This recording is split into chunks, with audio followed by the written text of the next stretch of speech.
In this video, I want to take a look at Dylan Lonergan, top 100 four-star quarterback out of Snellville, Georgia, from Brookwood High School. Brookwood's a pretty big-time school in Georgia, playing at the second highest classification level. And I almost did a video on Lonergan back in the summer when I was going through the 8A game. The one thing that stood out to me is how many times he threw the ball when you looked at the stats. And I thought, well, he got some pretty good reps in that game. He threw a touchdown pass, and I came away pretty impressed with his first drive, the way they moved down the field, and he just looked like a natural. And fast forward to fall camp, and now he's kind of that one guy that's almost really like a Jalen Hurts that people are talking about, and nobody's saying he's going to be the starter, but I don't think anybody would be surprised if he did something later on this season. And now that the buzz has kind of grown and a lot of people are curious, I did want to do a breakdown of how he looked in the 8A game because it's really the only live action we've got. The scrimmages in fall camp are closed to the public. There's no video out there that I'm aware of, and even if I had video as a football coach, I would never post that on the internet to break down. So we're really going off anecdotes and what people have said. Saban made some really good comments about Lonergan, but it's worth noting that he didn't volunteer that. He was asked. So let's take a look here. One last thing about Lonergan. He's got the pedigree. His dad was the backup quarterback at Penn State under Todd Blackledge on the 1982, I believe it was, national championship team. So right before we get into the video, I just want to go over our new membership tiers.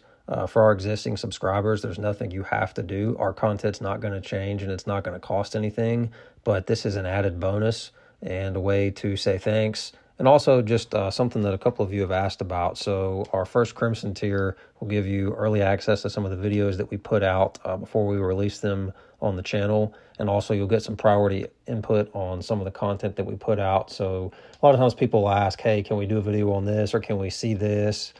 This will give you a chance to kind of have some input on that and definitely kind of help us decide what to do next. And then we'll have a Platinum VIP tier where those Crimson options will be available, and also we'll have a members only section where we'll have polls and different things like that. We'll also have a weekly Q&A when we break down the videos of each Alabama opponent, which I think will be pretty neat, and some of you will really like that. You can kind of get in and ask specific questions about things.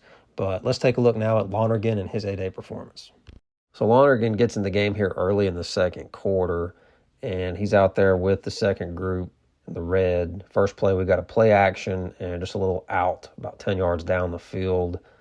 And this is his first throw. You can see it's just man coverage. Good throw here to the outside where you want it. Next play, we're going to have a play fake here, and it's just going to be a shot play down the field. Could have been picked. Not really a good decision here.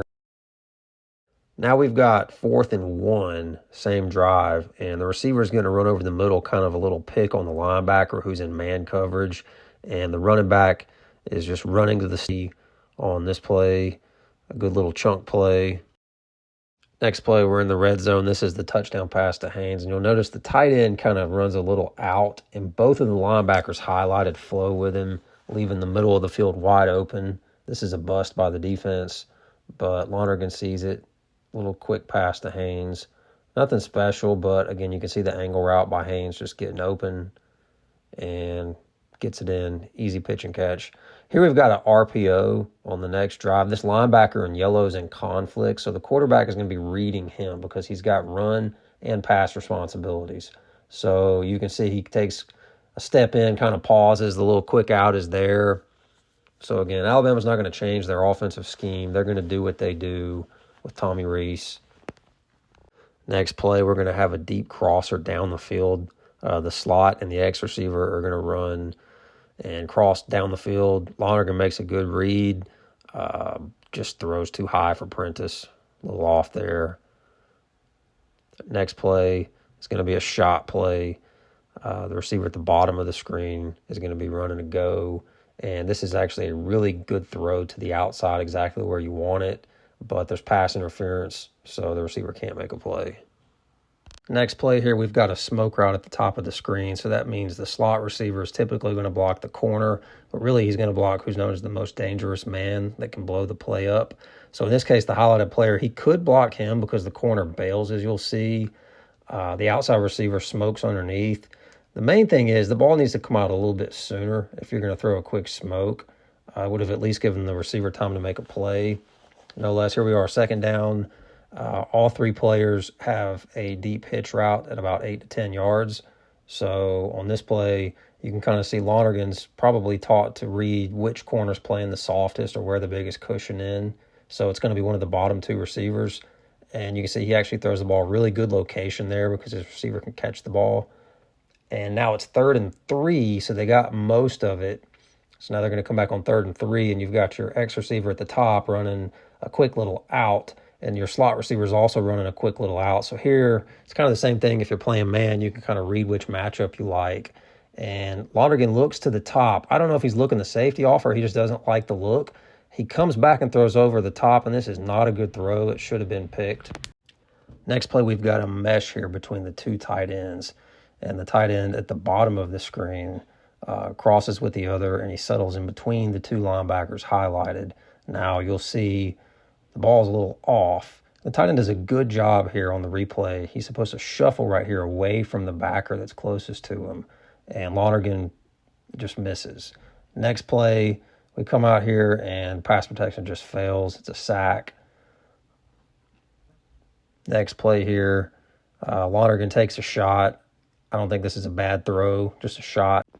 Next play, we've got the outside receiver running a go to clear the corner and a quick little out from the tight end. Nothing special here, but throws on the point, little 3-yard play. And last play here, the defense brings two linebackers at the bottom and they cross in the A and B gap, and then your top linebacker kind of sinks and spies to cut off that drag route. And with the running back in protection, there's not really much you can do here. You know, maybe an elite quarterback in the NFL would anticipate and throw the quick slant, but that play is not going very far. So where does Lonergan fit in the current pecking order? It's really hard to say he's any higher than 3rd on the depth chart. I could say maybe he's past Buckner in the pecking order, but just based on experience, that's kind of a tall order.